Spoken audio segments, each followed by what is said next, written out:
and welcome to today's Oil for the Journey, Oil Change. And I am your reader, Denise Joyner, and today's oil change is taken from the text read from First Chronicles chapters 15 through 17. Also, it is following the Bridges for Peace Ignite the Truth Bible reading plan.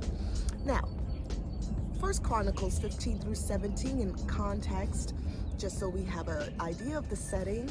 It's taking place in the eve of the post-exilic period of the Israelites, the people of Judah in particular, mostly I should say, under King David's rule. And David is embarking on bringing the Ark of the Covenant, which symbolizes the connection with God, personal connection with God, His presence.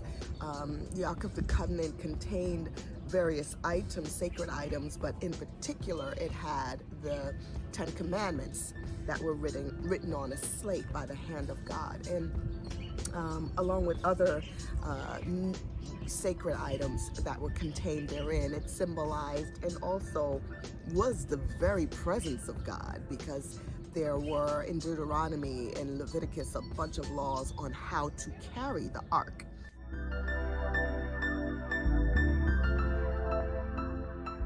So on this particular occasion, they're coming out, I believe it's from the Persian rule and into their own under King David.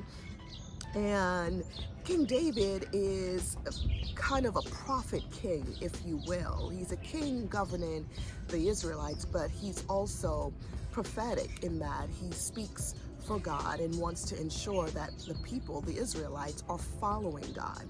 So he attempts in chapter 13 of First Chronicles to bring the Ark of the Covenant into another location and to set up a place for worship in the presence of the Lord. However, they didn't follow guidelines that were given in Deuteronomy and Leviticus, and therefore it was unsuccessful. Not anybody could carry the ark. The ark is supposed to be carried by the Levites.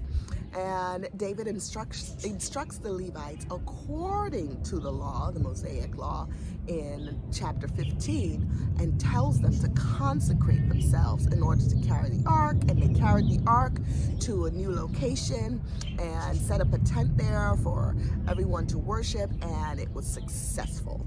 And successful this time because they followed the Mosaic law. They were obedient to the law.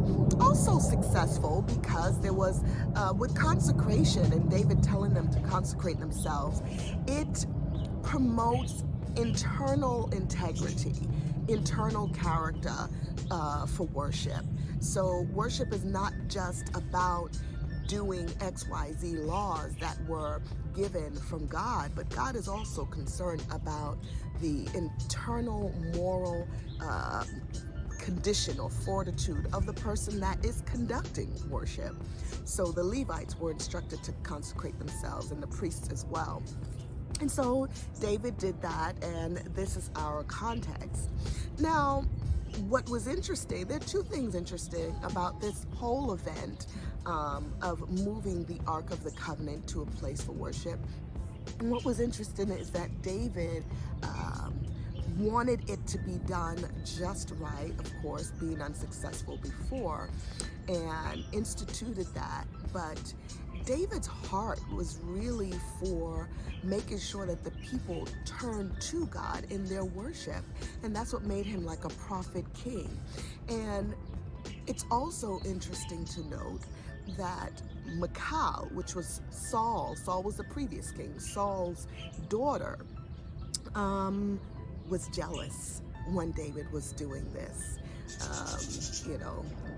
Chips don't fall far from their block, as we would say in my home country. So Michal kind of was just like her daddy Saul, being jealous of David. And that's why Saul wanted to kill David, but wound up being killed himself. But anyway, I digress. The point is that David's concern was bringing the people that he was leading as a government official, as a leader, as a king, back to God, restoring worship back to Yahweh. And that was his purpose. In doing so, we have to be reminded that our leaders, our government leaders, have to be continually upheld in prayer. And it's important that we have leaders that not only worship God on the outside, but their inside life, their integrity, their moral character reflect an inner worship and a desire to do the things of God and honor God. Again, that was David. He made mistakes. He's human. We're sinners. He made mistakes. But what was so great about David, which made him a man after God's own heart, is that he corrected his mistakes. And then the second thing, me bringing up Michal, this was the last verse in chapter 15 of First Chronicles. Her jealousy, her despising David as he danced and worshiped the Lord. People will be watching and people won't be happy. But as long as your desire and your fortitude is toward worshiping God internally as well as externally, by your lifestyle as well as by your habit or traditional practices, God will be glorified. And we see in chapters 16 and 17 just that. God was glorified, the people were drawn to worship the Lord, they celebrated, and then David wanted to build a house for God, and God didn't even really want one. He said, look, I didn't tell you all to build a house. And the reason for that can be possibly that that's how the pagans worshipped in idolatry. They built a house, a temple, if you will, physical house for that idol. And Yahweh wasn't really about that. So he was content with the tent. But he said, okay, David, if you want to build it, great. But I'm going to let your son Solomon do it. And they proceeded to do that. Following in chapters 16 and 17, we learn about that.